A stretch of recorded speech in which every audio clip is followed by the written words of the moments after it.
മെക് PSC online study സീരീസിലേക്ക് എല്ലാവർക്കും സ്വാഗതം. ഇന്നത്തെ വീഡിയോയിൽ നമ്മൾ എക്സ്പ്ലെയിൻ ചെയ്യുന്നത് main components of IC engines, internal combustion എൻജിൻ്റെ ഏറ്റവും ഇമ്പോർട്ടൻ്റ് ആയിട്ടുള്ള പാർട്ടുകളെ കുറിച്ചാണ്. അതിൽ ഒന്നാമത് വരുന്നത് സിലിണ്ടർ ബ്ലോക്കാണ്. സിലിണ്ടർ ബ്ലോക്ക് എന്ന് പറയുന്നത് എൻജിൻ ബ്ലോക്ക് എന്ന് പറയുന്നതൊക്കെ സെയിം തന്നെയാണ്. അപ്പോൾ it is A main block of the engine. അതിൻ്റെ ഉള്ളിലാണ് ഈ ഒരു ബേണിംഗ് ആക്ഷനൊക്കെ നടക്കുന്നത്. അതേപോലെ മൂവിങ് എലമെൻ്റ് ആയിട്ടുള്ള പിസ്റ്റൺ മൂവ് ആവുന്നതുമെല്ലാം ഈ ഒരു എൻജിൻ സിലിണ്ടറിൻ്റെ ഉള്ളിലാണ്. അപ്പം അത് പിസ്റ്റണിനെ അക്കോമഡേറ്റ് ചെയ്യുന്ന രീതിയിൽ ആക്യുറേറ്റ്ലി ഫിനിഷ് ചെയ്തിട്ടുണ്ടാവും. അപ്പോൾ ലാപ്പിംഗ് പ്രോസസ്സ്, ഹോണിങ് പ്രോസസ്സ്, അപ്പോൾ എൻജിൻ കൂടുതലായിട്ടും ചെയ്യുന്നത് ഹോണിങ് പ്രോസസ്സൊക്കെയാണ്. അപ്പോൾ അത് അത്രയും സർഫസ് ഫിനിഷൊക്കെ വരുന്ന രീതിയിലായിരിക്കും ഈ ഒരു എൻജിൻ ബ്ലോക്കിൻ്റെ ഇൻസൈഡ് ഫിനിഷ് ചെയ്തിട്ടുള്ളത്. പിന്നെ cylinder block, houses, crank, calm shaft, piston അങ്ങനെയുള്ള ബാക്കി പാർട്സുകളൊക്കെ ഈ ഒരു എൻജിൻ ബ്ലോക്കിലായിരിക്കും ഫിറ്റ് ചെയ്തിട്ടുണ്ടാവുക. അപ്പോൾ ഇതിൻ്റെ അടിഭാഗത്തായിട്ട് ക്രാങ്ക് കേസ് ഉണ്ടാവും. അതേപോലെ ടോപ്പ് സൈഡിലായിട്ട് എൻജിൻ സിലിണ്ടറിൻ്റെ മുകളിലായിട്ട് സിലിണ്ടർ ഹെഡ് എന്ന് പറയുന്ന ഒരു യൂണിറ്റ് ഉണ്ടായിരിക്കും. ഈ ഒരു ക്രാങ്ക് കേസിൻ്റെ ഉള്ളിലാണ് ക്രാങ്ക് ഷാഫ്റ്റ്, കാം ഷാഫ്റ്റ് അങ്ങനെയുള്ള എലമെൻറ്റ്സൊക്കെ ഉള്ളത്. ഈ ഒരു സിലിണ്ടർ ഹെഡിൻ്റെ മുകളിലായിട്ട് വാൽവ് കാര്യങ്ങളൊക്കെ അറേഞ്ച്മെൻറ്റ്സ് ഉണ്ടാവും. ഇതിൽ ബാക്കിയുള്ള എലമെൻറ്റ്സ് എല്ലാം ഈ ഒരു എൻജിൻ ബ്ലോക്കിൻ്റെ മുകളിലായിട്ടായിരിക്കും പ്രൊവൈഡ് ചെയ്തിട്ടുണ്ടാവുക. പിന്നെ എൻജിനെ തണുപ്പിക്കാൻ വേണ്ടിയിട്ട് അതിൽ വാട്ടർ ചാനൽസ് ഒക്കെ ഉണ്ടാവും, വാട്ടർ കൂളിംഗ് ചാനൽസ്. അത് നമ്മൾ നേരത്തെ പറഞ്ഞിരുന്നു വാട്ടർ കൂളിംഗ് സിസ്റ്റം. അപ്പോൾ അതിനെ ആ ഒരു വാട്ടർ സറൗണ്ട് ചെയ്യാൻ വേണ്ടിയിട്ട് അതിൻ്റെ ഉള്ളിൽ വാട്ടർ ജാക്കറ്റ്സ് പ്രൊവൈഡ് ചെയ്തിട്ടുണ്ടാവും. പിന്നെ കൂടുതലായിട്ടും യൂസ് ചെയ്യുന്ന എൻജിൻ സിലിണ്ടർ മേക്ക് ചെയ്യാൻ ഉപയോഗിക്കുന്ന മെറ്റീരിയൽ എന്ന് പറയുന്നത് ഗ്രേ കാസ്റ്റ് അയൺ ആണ്. കൂടാതെ അലുമിനിയം അലോയ്സ് ഒക്കെ ഇപ്പോൾ വരുന്ന വെഹിക്കിൾസിലൊക്കെ യൂസ് ചെയ്യുന്നുണ്ട്. അത് മിക്കവാറും സിംഗിൾ കാസ്റ്റിംഗ് ആയിട്ട് തന്നെയാണ് സിലിണ്ടർ ബ്ലോക്ക് മേക്ക് ചെയ്യുന്നത്. ഇത്രയൊക്കെയാണ് സിലിണ്ടർ ബ്ലോക്കിൻ്റെ ഇമ്പോർട്ടൻ്റ് ആയിട്ടുള്ള കാര്യങ്ങൾ. ഇത് സിലിണ്ടർ ബ്ലോക്ക് മോട്ടോർ സൈക്കിളിൻ്റെ കേസിലുള്ള സിലിണ്ടർ ബ്ലോക്കാണ്. അപ്പോൾ അതിൽ നമ്മൾ എയർ കൂളിങ്ങിൻ്റെ കേസ് പറഞ്ഞിരുന്നു. ആ എയർ കൂളിംഗ് പ്രൊവൈഡ് ചെയ്യാൻ വേണ്ടിയിട്ട് എൻജിൻ സിലിണ്ടറിൻ്റെ മുകളിലായിട്ട് കുറേ ഫിൻസുകൾ കാണാം. അപ്പോൾ ഈ ഒരു സാധനത്തിനെയാണ് ഫിൻസ് എന്ന് പറയുന്നത്. ഇവിടെ സർഫസ് ഏരിയ കൂട്ടിക്കഴിഞ്ഞാൽ ഹീറ്റ് ട്രാൻസ്ഫർ പെട്ടെന്ന് നടക്കും. അതിന് വേണ്ടിയിട്ടുള്ള ഒരു അറേഞ്ച്മെൻറ്റാണ് ഫിന്ന് എന്ന് പറയുന്നത്. അപ്പോൾ വളരെ തിക്നെസ് കുറഞ്ഞിട്ടുള്ള സർഫസ് ഏരിയ കൂടുന്ന രീതിയിലുള്ള ഒരു അറേഞ്ച്മെൻറ്റാണ് ഫിൻസ്. പിന്നെ ഇതിൻ്റെ ഉള്ളിലാണ് പിസ്റ്റൺ മൂവ് ആവുന്നത്. അപ്പോൾ ഇവിടെ ഇതിൻ്റെ ഇൻസൈഡ് ഡയമീറ്ററാണ് ബോർ എന്ന് പറയുന്ന ആ ഒരു ഡയമീറ്റർ എന്ന് പറയുന്നത്. അപ്പോൾ ഇവിടെ നമുക്കൊരു കാറിൻ്റെ കേസിൽ, അപ്പോൾ കാറ് എന്നൊക്കെ പറയുമ്പോൾ പവർ കൂടിയ വെഹിക്കിളാണ്. അപ്പോൾ അവിടെ നമുക്ക് ഒരു സിലിണ്ടർ മാത്രം വെച്ചിട്ട് എന്ത് ചെയ്യാൻ പറ്റില്ല, അത്രയും പവർ പ്രൊഡ്യൂസ് ചെയ്യാൻ പറ്റില്ല. അപ്പോൾ അവിടെ മൾട്ടി സിലിണ്ടർ ആയിട്ടാണ്. അപ്പോൾ ഇവിടെ നമുക്ക് ബ്ലോക്ക് ഒന്നാണെങ്കിലും അതിൻ്റെ ഉള്ളിൽ എണ്ണി നോക്കിക്കഴിഞ്ഞാൽ ഇവിടെ ഇപ്പം 4 സിലിണ്ടർ എൻജിനാണ് ഇത്. ഇതിൽ 4 പിസ്റ്റൺ അക്കോമഡേറ്റ് ചെയ്യാൻ പറ്റും. അപ്പോൾ അങ്ങനെ മൾട്ടി സിലിണ്ടർ എൻജിൻ്റെ ഫിഗറാണ് ഇവിടെ കാണുന്നത്. അപ്പോൾ ഇതിൻ്റെ ഉള്ളിലൊക്കെ കുറേ ചാനൽസൊക്കെ കാണാം. അത് വാട്ടർ ചാനൽസ് അറേഞ്ച്മെൻറ്റ്സ് ഒക്കെ ഉണ്ടാവും. ഇവിടെ ബാക്കിയുള്ള ക്യാം ഷാഫ്റ്റ് അങ്ങനെയുള്ള ഷാഫ്റ്റുകളൊക്കെ അറേഞ്ച് ചെയ്യേണ്ട പൊസിഷനിങ്ങും കാര്യങ്ങളും ഒക്കെ ഈ ഒരു എൻജിൻ കേസിങ്ങിൽ കൊടുത്തിട്ടുണ്ടാവും. പിന്നെ അടുത്ത ഒരു എലമെൻ്റാണ് സിലിണ്ടർ ഹെഡ് എന്ന് പറയുന്നത്. അപ്പോൾ എൻജിൻ സിലിണ്ടറിൻ്റെ മുകളിലായിട്ടാണ് ഈ ഒരു സിലിണ്ടർ ഹെഡ് പ്ലേസ് ചെയ്തിട്ടുണ്ടാവുക. അപ്പോൾ അത് ബോൾട്ട് ഉപയോഗിച്ചിട്ടാണ്, അല്ലെങ്കിൽ സ്റ്റഡ് ബോൾട്ട് എന്ന് പറയുന്ന ഒരു പ്രത്യേക തരം ബോൾട്ട് ഉണ്ട്. ആ ബോൾട്ട് ഉപയോഗിച്ചിട്ടാണ് ഈ ഒരു സിലിണ്ടർ ഹെഡ് സിലിണ്ടർ ബ്ലോക്കിൻ്റെ മുകളിൽ ഫിറ്റ് ചെയ്യുന്നത്. ഇനി അത് തമ്മിലുള്ള ആ ഒരു ഗ്യാപ്പ് നമ്മൾ ജോയിൻ ചെയ്യുന്ന അല്ലെങ്കിൽ ടൈറ്റാക്കുന്ന സമയത്തൊക്കെ കറക്റ്റ് പാക്കിംഗ് ആയിരിക്കണം. ആ ഒരു പാക്കിംഗ് മെയിൻറ്റെയിൻ ചെയ്യാൻ വേണ്ടിയിട്ട് ഗ്യാസ്കറ്റ് എന്ന് പറയുന്ന എലമെൻറ്റ്സ് ഒക്കെ ഉപയോഗിച്ചിട്ട് അതിൽ ടൈറ്റ് ചെയ്യാറുണ്ട്. കൂടുതലായിട്ടും ആസ്ബറ്റോസ് അങ്ങനെയുള്ള മെറ്റീരിയൽസ് കൊണ്ടൊക്കെ ആയിരിക്കും ഗ്യാസ്കറ്റ് മേക്ക് ചെയ്തിട്ടുണ്ടാവുക. ആ ഗ്യാസ്കറ്റ് ഈ ഒരു സിലിണ്ടർ ബ്ലോക്കിൻ്റെയും സിലിണ്ടർ ഹെഡിൻ്റെയും ഇടയിൽ വെച്ചതിന് ശേഷമാണ് ബോൾട്ട് ഉപയോഗിച്ചിട്ട് അത് ടൈറ്റ് ചെയ്യുക. അപ്പോൾ അത് ഒരു സീലൻ്റായിട്ട് ആക്ട് ചെയ്യും. പിന്നെ ഇതിലും വാട്ടർ ജാക്കറ്റ്സ് ഒക്കെ പ്രൊവൈഡ് ചെയ്തിട്ടുണ്ടാവും കൂളിംഗ് പർപ്പസിന് വേണ്ടിയിട്ട്. അപ്പം മെറ്റീരിയൽ വരുന്നത് കാസ്റ്റ് അയണും അലുമിനിയം അലോയൊക്കെ തന്നെയാണ് സിലിണ്ടർ ഹെഡ് മേക്ക് ചെയ്യാൻ ഉപയോഗിക്കുന്നത്. സിംഗിൾ കാസ്റ്റ് അയൺ ആയിട്ട് തന്നെയാണ് യൂസ് ചെയ്യുന്നത്. സിംഗിളായിട്ട് തന്നെയായിരിക്കും അത് പ്രൊവൈഡ് ചെയ്യുന്നത്. പിന്നെ വാൽവ്സ് അതേപോലെ അറേഞ്ച്മെൻറ്റ്സ് ഒക്കെ ഈ ഒരു സിലിണ്ടർ ഹെഡിൻ്റെ മുകളിലാണ് വാൽവിൻ്റെ ഓപ്പറേറ്റ് ചെയ്യുന്ന മെക്കാനിസങ്ങൾ ഫിറ്റ് ചെയ്തിരിക്കുന്നതും പിന്നെ അതേപോലെ ഇഞ്ചക്ടർ, സ്പാർക്ക് പ്ലഗ് അങ്ങനെയുള്ള എലമെൻസൊക്കെ ഫിറ്റ് ചെയ്യുന്നതൊക്കെ ഈ ഒരു സിലിണ്ടർ ഹെഡിൻ്റെ മുകളിലാണ്.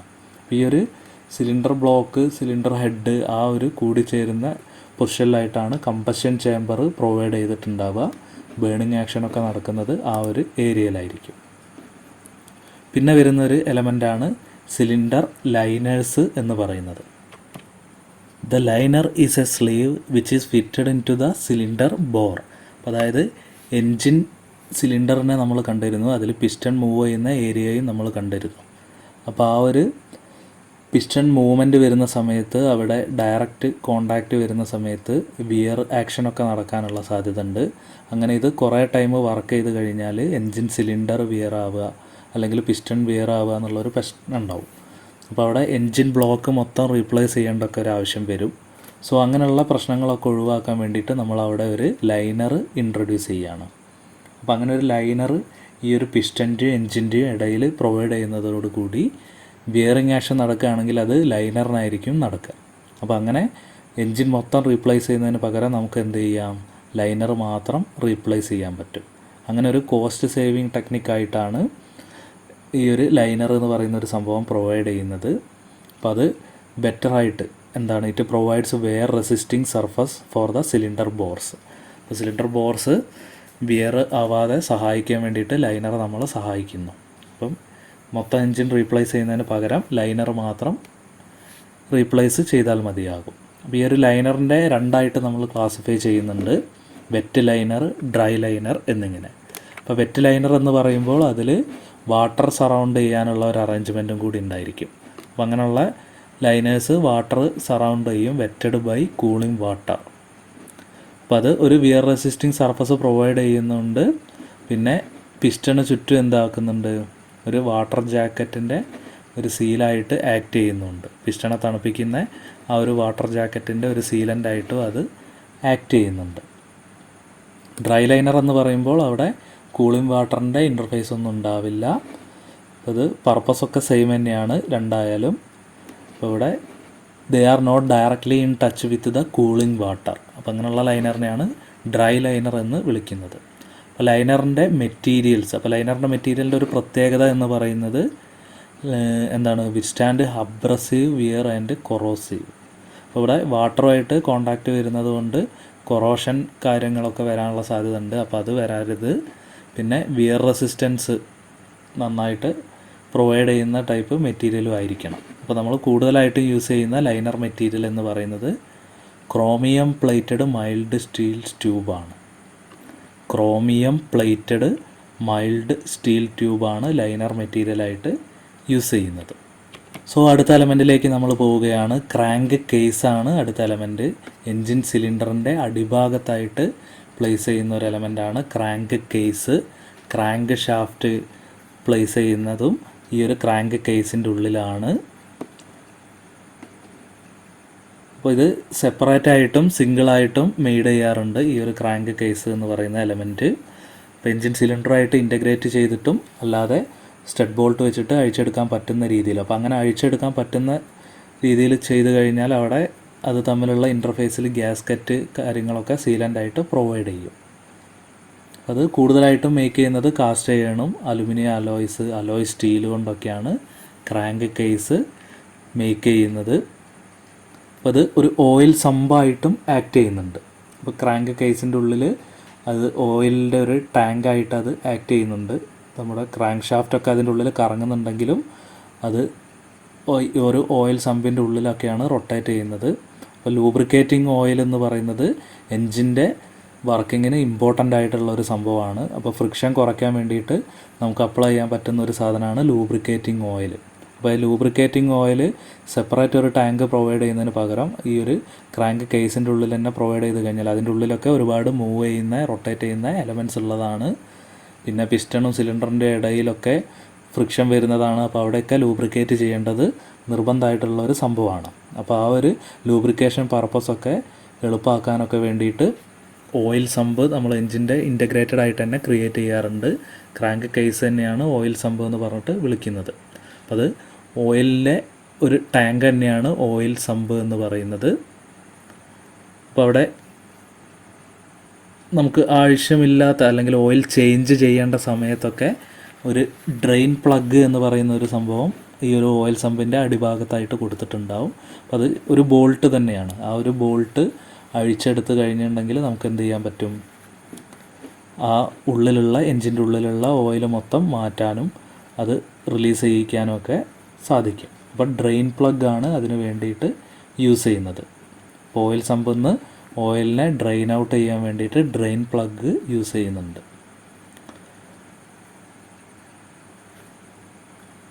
ഈ ഒരു ഓയിൽ സമ്പ് ക്രാങ്ക് കേസിൻ്റെ പാർട്ടായിട്ട് തന്നെയാണ് ക്രിയേറ്റ് ചെയ്തിട്ടുണ്ടാവുക. പിന്നെ ഏറ്റവും ഇമ്പോർട്ടൻ്റ് ആയിട്ടുള്ള അടുത്തൊരു എലമെൻറ്റിലേക്ക് നമുക്ക് കിടക്കാം, പിസ്റ്റൺ. ഇപ്പോൾ പിസ്റ്റൺ ആണ് എൻജിനിലെ ഒരു മൂവിങ് എലമെൻറ്റ് എന്ന് പറയുന്നത്. അപ്പോൾ movable gas tight seal to keep the gases inside the cylinder. ഇപ്പോൾ ഇവിടെ പിസ്റ്റൻ്റെ മുകൾ ഭാഗത്തായിട്ടായിരിക്കും ആ ഒരു എനർജി നമ്മൾ ബേൺ ചെയ്ത് ഡെവലപ്പ് ചെയ്യുന്ന എനർജി പിസ്റ്റൻ്റെ ടോപ്പ് സൈഡിൽ ആക്ട് ചെയ്യും. ആ ഒരു എനർജിയുടെ പർപ്പസായിട്ട് പിസ്റ്റൺ എന്താവും, താഴത്തേക്ക് മൂവ് ആവും. അപ്പോൾ അങ്ങനെ മൂവ്മെൻറ്റ് പോസിബിൾ ആക്കുന്ന ഒരു എലമെൻ്റാണ് പിസ്റ്റൺ എന്ന് പറയുന്നത്. അപ്പോൾ അവിടെ ആ ഒരു എക്സ്പ്ലോഷൻ്റെ എഫക്റ്റായിട്ടുള്ള ഫോഴ്സ് ക്രാങ്ക് ഷാഫ്റ്റിലേക്ക് ട്രാൻസ്മിറ്റ് ചെയ്യാൻ വേണ്ടി സഹായിക്കുന്നതും പിസ്റ്റണാണ്. പിസ്റ്റൻ്റെ മുകളിൽ ഡയറക്റ്റ്ലി ആണ് ആ ഫോഴ്സ് ആക്ട് ചെയ്യുന്നത്. ആ ഫോഴ്സ് കണക്റ്റിംഗ് റോഡ് വഴി ക്രാങ്ക് ഷാഫ്റ്റിലേക്ക് ട്രാൻസ്മിറ്റ് ചെയ്യപ്പെടുന്നു. അപ്പോൾ പിസ്റ്റൺ ഉണ്ടാവുക ലീനിയർ മോഷനാണ് അല്ലെങ്കിൽ റെസിപ്രോക്കേറ്റിംഗ് മോഷനാണ്. ആ ഒരു ലീനിയർ മോഷനെ റോട്ടറി മോഷനാക്കാൻ വേണ്ടി സഹായിക്കുന്ന ഒരു എലമെൻ്റാണ് കണക്റ്റിംഗ് റോഡ്. ഫിഗറിൽ നമുക്ക് കാണാൻ പറ്റും, പിസ്റ്റണാണിത്. അടിഭാഗത്തുള്ളത് കണക്റ്റിംഗ് റോഡാണ്. കണക്റ്റിംഗ് റോഡിൻ്റെ ഇവിടെയാണ് ക്രാങ്ക് ഷാഫ്റ്റ് പ്രൊവൈഡ് ചെയ്യുന്നത്. പിന്നെ പിസ്റ്റൺ മേക്ക് ചെയ്യാൻ ഉപയോഗിക്കുന്ന മെറ്റീരിയൽസ് എന്ന് പറയുന്നത് കാസ്റ്റ് അയൺ ഉപയോഗിക്കാറുണ്ട്, aluminium alloys, chrome nickel alloys, nickel iron alloy, cast steel, അങ്ങനെയുള്ള മെറ്റീരിയൽസ് കൊണ്ടൊക്കെ പിസ്റ്റൺ മേക്ക് ചെയ്യാറുണ്ട്. അപ്പോൾ പിസ്റ്റൻ്റെ മുകളിലായിട്ട് നമുക്ക് 2 റിങ് ഇൻസേർട്ട് ചെയ്യാറുണ്ട്. അപ്പോൾ അതിൻ്റെ പർപ്പസ് എന്ന് പറയുന്നത് ഒന്ന് കംപ്രഷൻ റിങ് ആണ്, ഒന്ന് ഓയിൽ റിങ് ആണ്. അപ്പോൾ നമ്മൾ നേരത്തെ പറഞ്ഞിരുന്നു ബേണിംഗ് ആക്ഷൻ നടക്കുന്നത് പിസ്റ്റൻ്റെ മുകൾ ഭാഗത്തായിട്ടാണ്. അപ്പോൾ അവിടെ നടക്കുന്ന ആ ഒരു എക്സ്പ്ലോസീവ് ഫോഴ്സ് ഒരിക്കലും എന്തായി പോകരുത്, താഴത്തേക്ക് ലോസായി പോകരുത്. അപ്പോൾ അതിനെ പ്രിവെൻറ്റ് ചെയ്യുക എന്നുള്ള പർപ്പസിലാണ് കംപ്രഷൻ റിങ്. അപ്പം പിസ്റ്റൻ്റെ ടോപ്പ് ഭാഗത്ത് കാണുന്ന റിങ്ങുകൾ, അപ്പോൾ അത് 1-2 സ്ലോട്ടിലൊക്കെ ആയിട്ട് കംപ്രഷൻ റിങ്ങുകൾ പ്ലേസ് ചെയ്യാറുണ്ട്. അപ്പോൾ മുകളിൽ നടക്കുന്ന എക്സ്പ്ലോഷൻ ഫോഴ്സുകൾ താഴത്തേക്ക് ലീക്കായി പോവാതിരിക്കാൻ ഈ ഒരു കംപ്രഷൻ റിങ് നമ്മളെ സഹായിക്കും.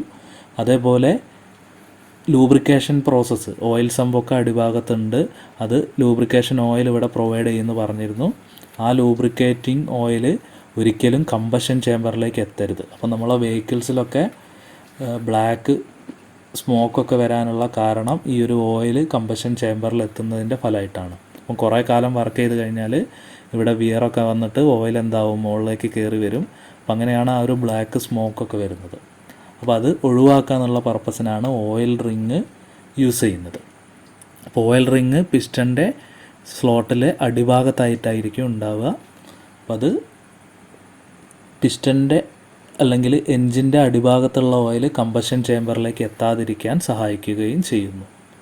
ഈ ഒരു 2 രീതിയിലുള്ള റിങ് ഉപയോഗിക്കുന്നത് കൊണ്ട് പിസ്റ്റൻ്റെ വിയർ ഒരുവിധം കുറയ്ക്കാനും നമ്മളെ സഹായിക്കുന്നുണ്ട്. ഇനി വിയർ വന്നു കഴിഞ്ഞാലും റിങ്ങിനാണ് വിയർ വരിക. അപ്പോൾ ആ റിങ് റീപ്ലേസ് ചെയ്ത് കഴിഞ്ഞാൽ പിസ്റ്റൺ ഡാമേജ് ഇല്ലാതെ നമുക്ക് യൂസ് ചെയ്യാനും പറ്റും. അങ്ങനെ ഒരു പർപ്പസും കൂടി ഈ ഒരു റിങ്ങിന് വരുന്നുണ്ട്. ഇപ്പോൾ 2 രീതിയിലുള്ള റിങ്ങാണ്. പ്രഷർ റിങ്, ഓയിൽ റിങ് എന്ന് വിളിക്കാറുണ്ട്. പ്രഷർ റിങ് തന്നെയാണ് കംപ്രഷൻ റിങ് എന്ന് പറയുന്നതും. കംപ്രഷൻ റിങ്ങിൻ്റെ പ്രത്യേകതകൾ നമ്മൾ പറഞ്ഞിരുന്നു. Effective seal for the high pressure gases inside the cylinder. അത് ഒരു സീലായിട്ട് ആക്ട് ചെയ്യുന്നുണ്ട്. ലീക്കേജിനെ പ്രിവെൻറ്റ് ചെയ്യുന്നതിനും സഹായിക്കുന്നുണ്ട്. അപ്പോൾ ഇത് അറ്റ്ലീസ്റ്റ് 2 കംപ്രഷൻ റിങ് പ്രൊവൈഡ് ചെയ്യാറുണ്ട് ഒരു പിസ്റ്റൺ. ഇത്രയും കാര്യങ്ങൾ നോട്ട് ചെയ്ത് വെക്കുക. ഓയിൽ റിങ്ങിൻ്റെ കേസിലാണെങ്കിൽ അത് വൈപ്പ് ചെയ്തെടുക്കും. സിലിണ്ടർ വോൾസിലുള്ള ഓയിൽസിനെ വൈപ്പ് ചെയ്തെടുക്കുക, അതാണ് ഒന്നാമത്തെ പർപ്പസ്. പിന്നെ എന്താണ്, വൈപ്പ് ചെയ്തെടുത്തിട്ട് അതിനെ താഴത്തേക്ക് കൊണ്ടുവരിക. പിന്നെ മുകളിലേക്ക് കമ്പഷൻ ചേമ്പറിലേക്ക് ഓയിലിനെ എത്തിക്കാതിരിക്കുക. അങ്ങനെയുള്ള രണ്ട് പർപ്പസ്. അത് വൈപ്പ് ചെയ്തെടുക്കുമ്പോൾ ഓട്ടോമാറ്റിക്കലി മുകളിലേക്ക് എത്തിക്കാതിരിക്കുക എന്നുള്ളതാണ് അതിൻ്റെ മീനിങ് വരുന്നത്. അപ്പോൾ പിസ്റ്റൺ റിങ്ങിന് കൂടുതലായിട്ടും യൂസ് ചെയ്യുന്ന മെറ്റീരിയൽസ് അലോയ് സ്റ്റീൽ, അയേൺ ആണ് കൂടുതലായിട്ടും യൂസ് ചെയ്യുന്നത്. അപ്പോൾ അത് കണ്ടെയ്നിങ് സിലിക്കൺ, മാംഗനീസ് അലോയ്സ് അതൊക്കെ ഉള്ള ഈ ഒരു അലോയ് സ്റ്റീൽ അയേൺസാണ് പിസ്റ്റൺ റിങ് മേക്ക് ചെയ്യാൻ വേണ്ടിയിട്ട് യൂസ് ചെയ്യുന്നത്. അപ്പം പിസ്റ്റൺ റിങ് എന്തായാലും എന്തായിരിക്കണം, വിയർ റെസിസ്റ്റൻ്റ് ആയിരിക്കണം. അടുത്തൊരു എലമെൻറ്റിലേക്ക് നമുക്ക് കിടക്കാം. കണക്റ്റിംഗ് റോഡാണ്. ഇപ്പോൾ പിസ്റ്റണിൻ്റെയും ക്രാങ്ക് ഷാഫ്റ്റിൻ്റെയും ഇൻ്റർഫേസിൽ വരുന്ന അതിനെ പിസ്റ്റൻ്റെ മൂവ്മെൻറ്റ്, പിസ്റ്റൻ്റെ ലീനിയർ മൂവ്മെൻറ്റ് ക്രാങ്ക് ഷാഫ്റ്റിൻ്റെ റോട്ടറി മൂവ്മെൻ്റ് ആക്കി മാറ്റുന്ന ഒരു എലമെൻ്റാണ് കണക്റ്റിംഗ് റോഡ് എന്ന് പറയുന്നത്. അപ്പം പവർ സ്ട്രോക്കിൽ ഡെവലപ്പ് ചെയ്യുന്ന ആ ഒരു പവർ, പിസ്റ്റൻ്റെ മുകളിൽ ഡെവലപ്പ് ചെയ്യുന്ന പവർ ക്രാങ്ക് ഷാഫ്റ്റിൽ എത്തിക്കുന്ന ധർമ്മം കണക്റ്റിംഗ് റോഡിനാണുള്ളത്. അപ്പോൾ അതിൻ്റെ രണ്ട് എൻഡിലും ബെയറിങ്സ് ഉണ്ടായിരിക്കും. അപ്പോൾ ഒരു എൻഡ് സ്മോൾ ആയിരിക്കും, ഒരു എൻഡ് ബിഗ് ആയിരിക്കും. അപ്പോൾ ആ സ്മോൾ എൻഡ് ഫിറ്റ് ചെയ്യുന്നത് പിസ്റ്റൻ്റെ ഉള്ളിലായിരിക്കും. അപ്പോൾ പിസ്റ്റൺ പിന്ന് അല്ലെങ്കിൽ ഗഡ്ജിയൻ പിന്നൊക്കെ ഉപയോഗിച്ചിട്ടാണ് അത് ഫിറ്റ് ചെയ്യുന്നത്. പിസ്റ്റൺ പിന്നിൻ്റെ വേറൊരു പേരാണ് ഗഡ്ജിയൻ പിന്ന്. നോട്ട് ചെയ്ത് വെക്കണം, ഒരുപാട് തവണ ചോദിച്ചിട്ടുള്ളതാണ്. അപ്പോൾ അത് കണക്റ്റിംഗ് റോഡിൻ്റെ സ്മോൾ എൻഡിലാണ് കണക്ട് ചെയ്യുന്നത്. അത് സിംഗിൾ പീസായിട്ടോ അല്ലെങ്കിൽ സ്പ്ലിറ്റ് ഐ മെത്തേഡിലൊക്കെ ഈ ഒരു കണക്റ്റിംഗ് റോഡ് മേക്ക് ചെയ്യാറുണ്ട്.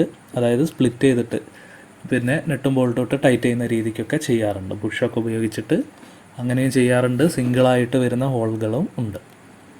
പിന്നെ ബിഗ് എൻഡ് ക്രാങ്ക് ഷാഫ്റ്റുമായിട്ടാണ് കണക്ട് ചെയ്യുക. അപ്പോൾ അവിടെ ക്രാങ്ക് പിന്നാണ് ഈ ഒരു ബിഗ് എൻഡിൽ വരിക. സ്മോൾ എൻഡിൽ ഗഡ്ജിയൻ പിന്ന് അല്ലെങ്കിൽ പിസ്റ്റൺ പിന്ന് വരും. ബിഗ് എൻഡ് ക്രാങ്ക് ഷാഫ്റ്റുമായിട്ട് കണക്റ്റഡ് ആയിരിക്കും. അപ്പോൾ അത് കണക്റ്റിംഗ് റോഡിൻ്റെ ഒരു പ്രത്യേകത എന്ന് പറയുന്നത് ഹെവി ത്രസ്റ്റ് വിസ്റ്റാൻഡ് ചെയ്യാനുള്ള കഴിവുണ്ടായിരിക്കണം. അപ്പോൾ കണക്റ്റിംഗ് റോഡ് കൂടുതലായിട്ടും മേക്ക് ചെയ്യുക ഫോർജിങ് പ്രോസസ്സ് വഴിയാണ്. അപ്പോൾ ഫോർജിങ് പ്രോസസ്സ് വഴി വരുമ്പോഴേ ഉള്ളൂ കറക്റ്റ് ടൈറ്റ്ലി പാക്ക്ഡ് ആയിട്ടുള്ള ഒരു നല്ല ലോഡ് വിസ്റ്റാൻഡ് ചെയ്യാൻ പറ്റുന്ന ഒരു മെറ്റീരിയൽ നമുക്ക് കിട്ടുള്ളൂ. അപ്പോൾ ഫോർജിങ് പ്രോസസ്സിലാണ് കണക്റ്റിംഗ് റോഡ് മേക്ക് ചെയ്യുക. അതും കൂടി ഓർത്ത് വെക്കണം. അപ്പോൾ അതിന് ഹൈ സ്ട്രെങ്ത്തും റിജിഡിറ്റിയും ഒക്കെ ഉണ്ടായിരിക്കും. ഇവിടെ ഡ്രോപ്പ് ഫോർജ്ഡ് ഐ സെക്ഷൻസ് ആണ് കണക്റ്റിംഗ് റോഡ് എന്ന് പറയുന്നത്. അപ്പം മെറ്റീരിയൽ യൂസ് ചെയ്യുന്നത് കാർബൺ സ്റ്റീൽ യൂസ് ചെയ്യാറുണ്ട്, aluminium alloys, nickel alloy steel അങ്ങനെയുള്ള സാധനങ്ങളൊക്കെ കണക്റ്റിംഗ് റോഡ് മേക്ക് ചെയ്യാൻ വേണ്ടി ഉപയോഗിക്കാറുണ്ട്. അടുത്തൊരു എലമെൻ്റാണ് ക്രാങ്ക് ഷാഫ്റ്റ് എന്ന് പറയുന്നത്. അപ്പോൾ ഇവിടെ റൊട്ടേറ്റ് ചെയ്യുന്ന ഒരു എലമെൻ്റാണ് ക്രാങ്ക് ഷാഫ്റ്റ്. അപ്പോൾ ഈ ഒരു ക്രാങ്ക് ഷാഫ്റ്റിൻ്റെ റോട്ടറി മോഷനാണ് നമ്മൾ വെഹിക്കിളിൻ്റെ ടയറിലേക്കൊക്കെ ട്രാൻസ്മിറ്റ് ചെയ്യുന്നത്. ഇവിടെ പിസ്റ്റൻ്റെ ലീനിയർ മോഷനെ കണക്റ്റിംഗ് റോഡ് എന്താക്കുന്നു, ക്രാങ്കിൻ്റെ റോട്ടറി മോഷൻ ആക്കുന്നു.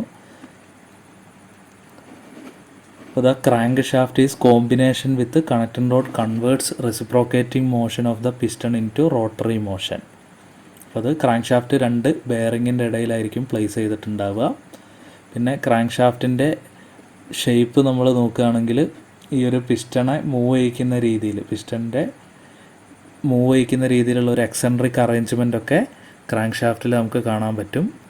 അതായത് piston in and fro motion കിട്ടണമെന്നുണ്ടെങ്കിൽ ഇവിടെ കറക്റ്റ് സെൻറ്ററിൽ കൊടുത്താൽ മതിയാവില്ല പിസ്റ്റൺ കണക്റ്റിംഗ് റോഡിൻ്റെ എൻഡൊന്നും. അപ്പോൾ അങ്ങനെ ഒരു റെസിപ്രോക്കേറ്റീവ് മൂവ്മെൻറ്റ് കിട്ടാൻ വേണ്ടിയിട്ട് ഒരു എക്സെൻട്രിക് അറേഞ്ച്മെൻ്റ് ഒക്കെ ഈ ഒരു ക്രാങ്ക് ഷാഫ്റ്റിൽ കാണാൻ പറ്റും. അപ്പോൾ അത് മൾട്ടി സിലിണ്ടർ എഞ്ചിനൊക്കെ ആണെങ്കിൽ ഒരുപാട് എക്സെൻട്രിക് പല ഷേപ്പിലായിട്ട് നമുക്ക് കാണാൻ പറ്റും. അപ്പോൾ ക്രാങ്ക് ഷാഫ്റ്റിൽ നിന്നാണ് നമുക്ക് പവർ ഒബ്റ്റൈൻ ചെയ്യാൻ പറ്റുന്നത്. അപ്പോൾ ആ ഒരു മെയിൻ ബെയറിങ് ക്രാങ്ക് ഷാഫ്റ്റിനെ എൻജിനുമായിട്ട് ഘടിപ്പിക്കാൻ വേണ്ടിയിട്ട് നമ്മളെ സഹായിക്കും. അതിൻ്റെ ഇടയിൽ ആ മെയിൻ ബെയറിങ്ങിൻ്റെ ഇടയിലാണ് ഈ ഒരു ക്രാങ്ക് ഷാഫ്റ്റ് പ്രൊവൈഡ് ചെയ്തിട്ടുണ്ടാവുക. ക്രാങ്ക് ഷാഫ്റ്റ് മേക്ക് ചെയ്യാൻ വേണ്ടി ഉപയോഗിക്കുന്ന മെറ്റീരിയൽസ് എന്ന് പറയുന്നത് billet steel, carbon steel, nickel chrome and other heat treated alloy steels ആണ്. ഇനി ക്യാം ഷാഫ്റ്റ് ആണ്. ക്യാം ഷാഫ്റ്റ് പറയുന്നതിന് മുമ്പായിട്ട് നമുക്ക് ഫ്ലൈ വീൽ, ഈ ക്രാങ്ക് ഷാഫ്റ്റിൻ്റെ ഒരറ്റത്തായിട്ട് ഫ്ലൈ വീൽ എന്ന് പറയുന്ന ഒരു ഡിവൈസ് ഉണ്ട്. അപ്പോൾ ഫ്ലൈ വീല് എനർജി സ്റ്റോർ ചെയ്യാൻ വേണ്ടിയിട്ട് യൂസ് ചെയ്യുന്ന ഒരു ഡിവൈസാണ്. അപ്പോൾ ഇനേഷ്യ ബേസ് ചെയ്തിട്ടാണ് ഫ്ലൈ വീൽ വർക്ക് ചെയ്യുന്നത്. ഹെവി മാസുള്ള ഒരു വീലാണ് ഫ്ലൈ വീൽ എന്ന് പറയുന്നത്. അപ്പോൾ ഫ്ലൈ വീലിൻ്റെ മെയിൻ പർപ്പസ് എന്ന് പറയുന്നത് നമുക്ക് 4 സ്ട്രോക്ക് ഉണ്ടായിരുന്നു: സക്ഷൻ, കംപ്രഷൻ, പവർ, എക്സോസ്റ്റ്. അപ്പോൾ ഈ 4 സ്ട്രോക്കിലും പിസ്റ്റണ് ഓരോ മൂവ്മെൻ്റ് ഉണ്ട്. സക്ഷൻ എന്ന് പറയുമ്പോൾ പിസ്റ്റൺ TDCയിൽ നിന്നും BDCയിലേക്ക് വരും. പിന്നെ കംപ്രഷൻ എന്ന് പറയുമ്പോൾ BDCയിൽ നിന്നും TDCയിലേക്ക് പോകും. പവർ എന്ന് പറയുമ്പോൾ വീണ്ടും താഴേക്ക് വരും. എക്സോസ്റ്റ് എന്ന് പറയുമ്പോൾ വീണ്ടും മുകളിലേക്ക് പോകും. അപ്പോൾ ഇതിൽ ആകെ നമുക്ക് ഒരു സ്ട്രോക്കിൽ മാത്രമേ പവർ ഡെവലപ്പ് ആവുന്നുള്ളൂ. പവർ സ്ട്രോക്കിൽ മാത്രം പവർ കിട്ടുന്നുള്ളൂ. ബാക്കി സ്ട്രോക്കിലൊക്കെ പിസ്റ്റണെ മൂവ് ചെയ്യിക്കണം എന്നുണ്ടെങ്കിൽ നമുക്കൊരു എനർജി ആവശ്യമുണ്ട്. അപ്പോൾ പവർ സ്ട്രോക്കിൽ ഡെവലപ്പ് ചെയ്യുന്ന എനർജിയെ സ്റ്റോർ ചെയ്ത് വെക്കുക എന്നുള്ള പർപ്പസാണ് ഫ്ലൈ വീലിനുള്ളത്. അപ്പോൾ ഫ്ലൈ വീല് ഇനേഷ്യ പ്രിൻസിപ്പിൾ ബേസ് ചെയ്തിട്ട് ഒരു തവണ പവർ കിട്ടുന്ന സമയത്ത് അതെന്താവുന്നു? ഹെവി മാസ് വീലായതുകൊണ്ട് അത് ഇനേഷ്യ ബേസ് ചെയ്തിട്ട് കണ്ടിന്യൂസ് റൊട്ടേഷൻ പ്രൊവൈഡ് ചെയ്യുന്നു. അപ്പോൾ ഒരു എനർജി സ്റ്റോറിങ് ഡിവൈസായിട്ട് ഫ്ലൈ വീൽ യൂസ് ചെയ്യാറുണ്ട്. അപ്പോൾ ഈ ഫ്ലൈ വീലിൽ നിന്നുമാണ് ക്ലച്ചിലേക്കൊക്കെ പവർ ട്രാൻസ്മിഷൻ പോകുന്നത്. അടുത്ത എലമെൻ്റാണ് ക്യാം ഷാഫ്റ്റ്. അപ്പോൾ ക്യാം ഷാഫ്റ്റ് അതിൽ ഒരുപാട് ക്യാമുകളുണ്ടാവും. അപ്പോൾ ക്യാം എന്ന് പറഞ്ഞാൽ നമുക്കറിയാം, അതിൽ എക്സെൻട്രിക് വരുന്ന രീതിയിൽ ഷേപ്പുള്ള ഒരു എലമെൻ്റാണ് ക്യാം എന്ന് പറയുന്നത്. അപ്പോൾ അത് റോട്ടറി ടു ലീനിയർ മോഷൻ ആക്കാൻ വേണ്ടിയിട്ട് നമ്മളെ സഹായിക്കുന്നു. അപ്പോൾ ക്യാം ഷാഫ്റ്റ് മെയിൻലി യൂസ് ചെയ്യുന്നത് വാൽവിനെ ഓപ്പറേറ്റ് ചെയ്യിക്കാൻ വേണ്ടിയിട്ടാണ്. അപ്പോൾ എൻജിൻ വാൽവിനെ കറക്റ്റ് ടൈമിൽ ഓപ്പൺ ആക്കുക, ക്ലോസ് ആക്കുക എന്നുള്ള ഫങ്ഷനൊക്കെ ചെയ്യുന്നത് ഈ ഒരു ക്യാം ഷാഫ്റ്റാണ്. ക്യാം ഷാഫ്റ്റ് ക്രാങ്ക് ഷാഫ്റ്റുമായിട്ട് കണക്റ്റഡ് ആയിരിക്കും. അഡീഷണലായിട്ട് ക്യാം ഷാഫ്റ്റിന് വരുന്നൊരു ഫങ്ഷനാണ് ഫ്യുവൽ പമ്പിനെ റൺ ചെയ്യിക്കുക എന്നുള്ളത്. പിന്നെ ഡിസ്ട്രിബ്യൂട്ടർ ഓയിൽ പമ്പിനെയൊക്കെ വർക്ക് ചെയ്യിക്കാൻ വേണ്ടിയിട്ട് അഡീഷണൽ ഗിയർ അറേഞ്ച്മെൻറ്റ്സും കൂടി ക്യാം ഷാഫ്റ്റിൽ പ്രൊവൈഡ് ചെയ്തിട്ടുണ്ടായിരിക്കും. അപ്പം ഡിസ്ട്രിബ്യൂട്ടറിനെയും ഓയിൽ പമ്പിനെയൊക്കെ റൺ ചെയ്യിക്കാനും ക്യാം ഷാഫ്റ്റ് നമ്മളെ സഹായിക്കുന്നുണ്ട്. എൻജിൻ വാൽവിനെ കൺട്രോൾ ചെയ്യുക, അതാണ് മെയിൻ പർപ്പസ് എന്ന് പറയുന്നത് ക്യാം ഷാഫ്റ്റിൻ്റെ. അപ്പോൾ എൻജിൻ വാൽവിനെ കറക്റ്റ് ടൈമിൽ ഓപ്പൺ ആക്കുകയും ക്ലോസ് ആക്കുകയും, അപ്പോൾ അതിനനുസരിച്ചായിരിക്കും ക്യാമിൻ്റെ ഷേപ്പ് ഡിസൈൻ ചെയ്തിട്ടുണ്ടാവുക. ഇത് റൊട്ടേറ്റ് ചെയ്യുന്ന സമയത്ത് ആ ഒരു പ്രോപ്പറായിട്ടുള്ള ഓപ്പണിങ്ങും ക്ലോസിങ്ങും സാധ്യമാവും.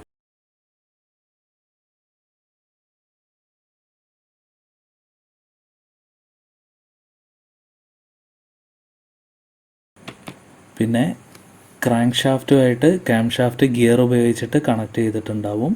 അപ്പോൾ ക്രാങ്ക് ഒരു വട്ടം കറങ്ങുമ്പോൾ ക്യാം ഷാഫ്റ്റ് പകുതി പ്രാവശ്യമേ കറങ്ങുള്ളൂ. അപ്പോൾ ക്രാങ്കിൻ്റെ 2 കറക്കം വരുന്ന സമയത്താണ് ക്യാം ഷാഫ്റ്റ് ഒരു കംപ്ലീറ്റ് റൊട്ടേഷൻ പ്രൊവൈഡ് ചെയ്യുന്നുള്ളൂ. അപ്പോൾ ക്രാങ്കിൻ്റെ പകുതി വേഗത്തിലായിരിക്കും ക്യാം ഷാഫ്റ്റ് റൊട്ടേറ്റ് ചെയ്യുക. അപ്പോൾ ഇത്രയാണ് എൻജിൻ്റെ ബേസിക്കായിട്ട് യൂസ് ചെയ്യുന്ന മെയിൻ കോമ്പണൻസ് എന്ന് പറയുന്നത്.